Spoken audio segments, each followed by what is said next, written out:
Hey, what's going on? This is Joel from Arizona Gaming Village. It's been a while since I've personally shown my face on video, but I just wanted to give a video, probably give some updates, and we'll just take it from there. I'm trying to gradually get back into making videos, whether they're face-based or audio-based, whatever that can be. I got a new job, so I'm still getting accustomed to a new schedule, but they're very great people, and it's a very great opportunity to actually play more of, Yu-Gi-Oh! Or Digimon. So today I'm giving a deck profile update of Watts, May 2021. This is the deck I love. I play forever. I'll always play forever. And I just love making new theories with the decks. It's just a fun way to play with. And even though that they did get a new card with Watt Train, the deck is still very fragile because it's based off normal summons still, so it's still really slow, but I think I got it to a point where I really love it. It's a 42 card main deck, and thanks to places like Sun Valley Gaming here in Phoenix, Arizona, recently allowing us to play in-person tournaments. I haven't been playing a lot of online tournaments unless it's for Digimon, but I've been playing there more recently, and thanks to him and the competition there, I've been able to see what works and what doesn't work and be able to kind of go from there. And I feel like this build that I have here is probably one of the best builds that I've ever made for Watts. And it's going to be a joke because there's only 9 Watt cards in the deck, so you can take that for what you want to. It could be, Thunder Watt, Thunder Stun, or just a stun with Thunder cards that are added onto the deck. I'm going to show the main, the side, and the extra because I just wanted to give you the general idea of what I wanted to go for. And after I mentioned it 3 or 4 times, they'll probably say this guy has a one-track mind. He's only going for one play. We get it. So I apologize in advance for any repetition I have, but again, I really want to give this deck profile, out there.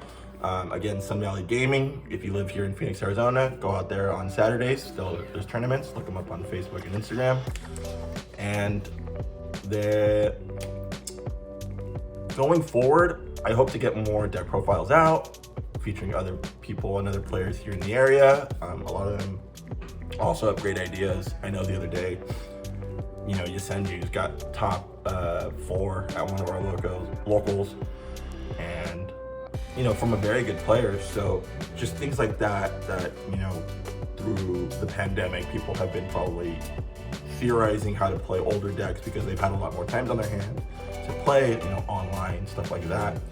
So going back to locals, alongside myself, there's so many other rogue decks that just have been popping up because people have been getting back to the game, trying to figure out how to make older decks more competitive. And it's such a unique meta that we're in because I'm still facing everything you should still be expecting, but every so often you get this curveball, and it makes your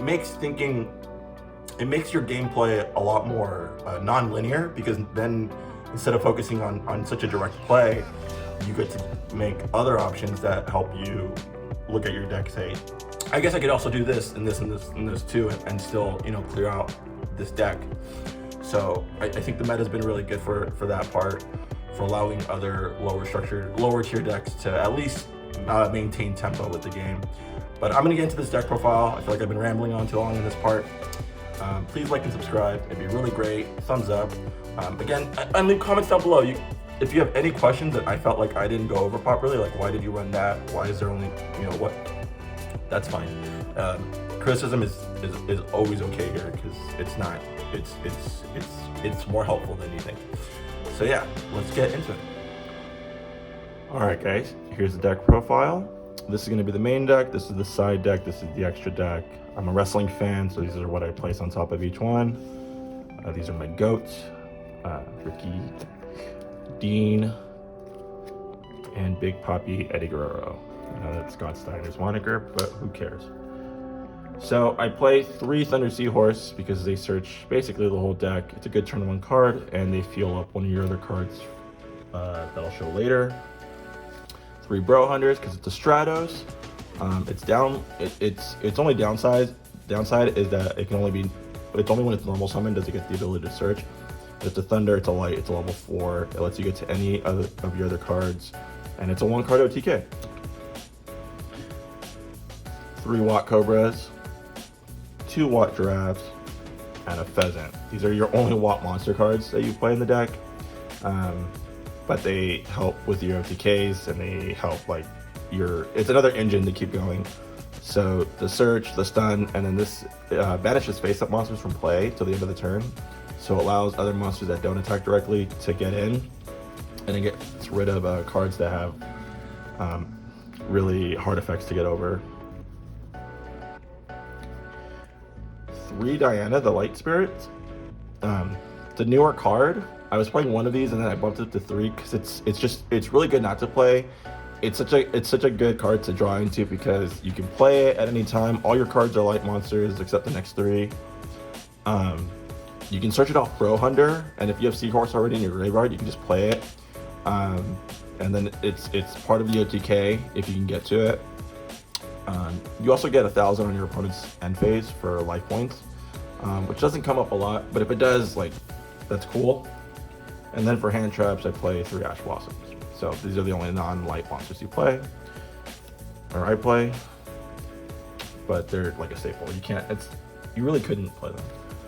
3 Watt Trains, because the whole deck can be used to trigger Watt Train, and it's another way to get to your OTK.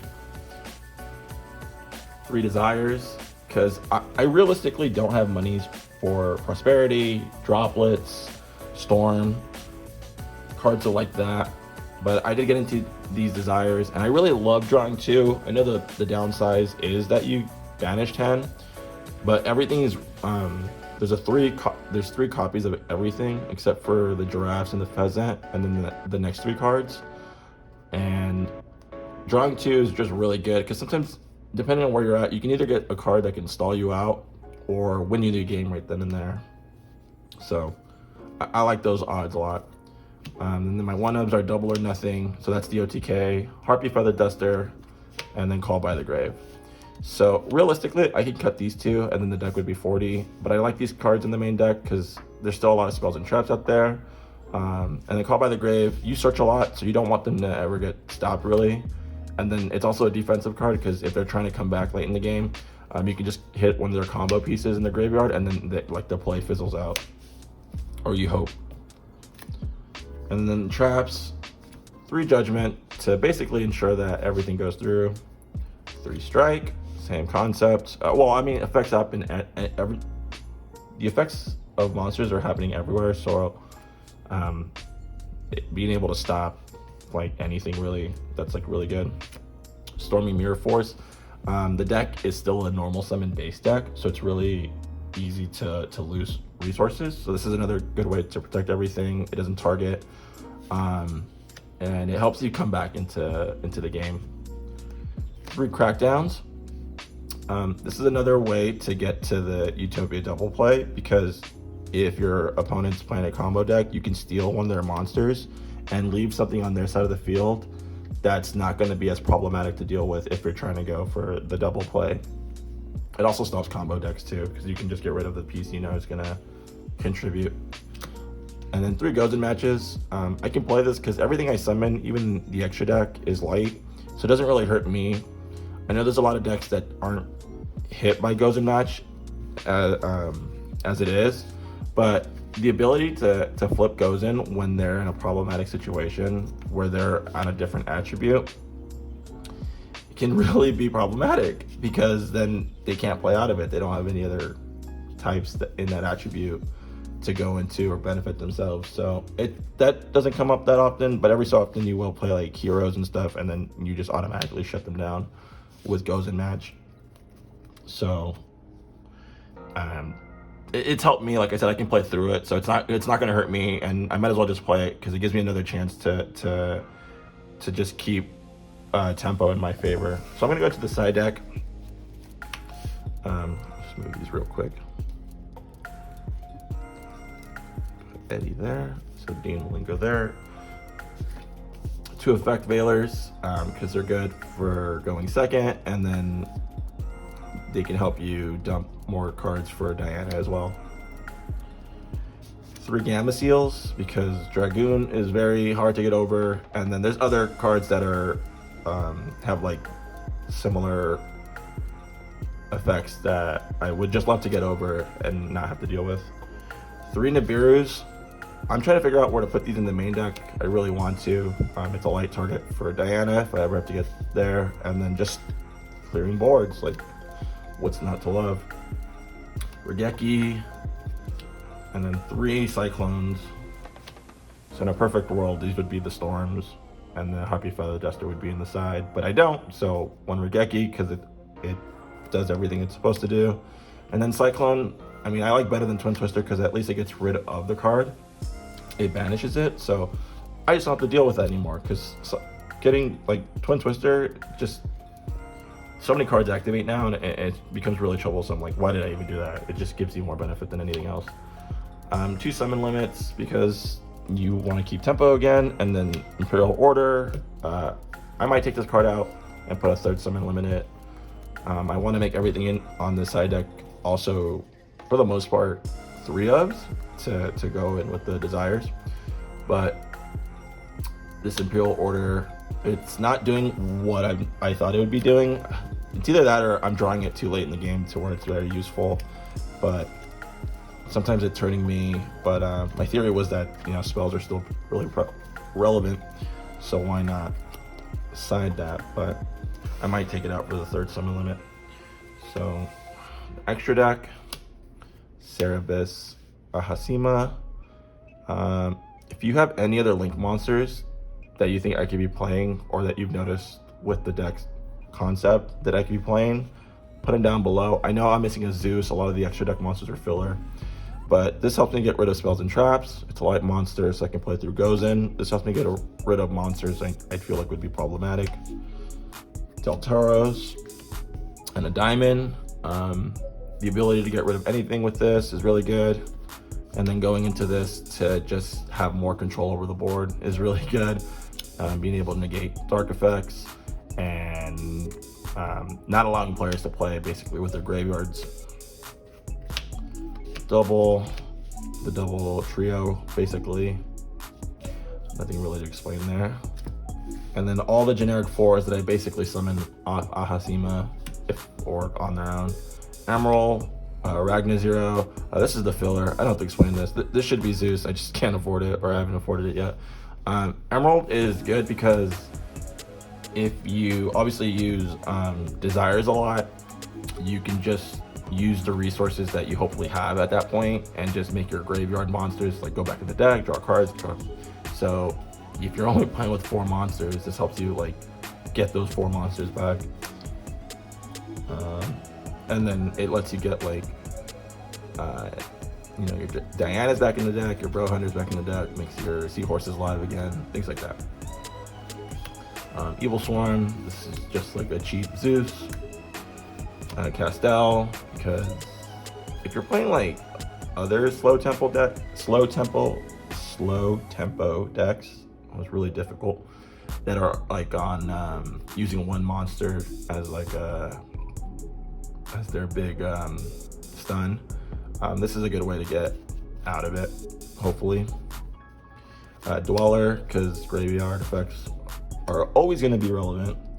Cowboy, because you can just get into that last bit of damage, and it's a cheap way to win, but I'm winning games here, folks.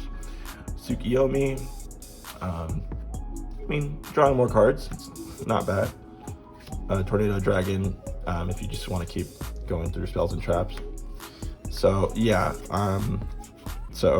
Ragnar Zero, don't have to worry about that. Like, I don't think I've ever played it even like in DN or YGO Pro in like 5 years. So, but that's the deck profile. Like I said, if you guys have anything you guys want to comment down below for, or mention, or criticize, I'm totally for it.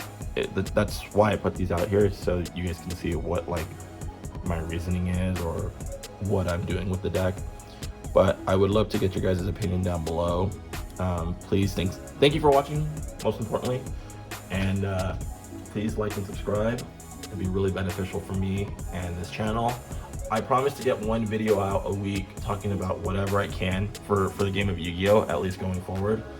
Whether that's deck profiles, you know, interviews, things of that matter. I'll be trying to do that more going forward. So I really appreciate you guys watching the video. Thank you so much for tuning in, and I'll catch you guys next time.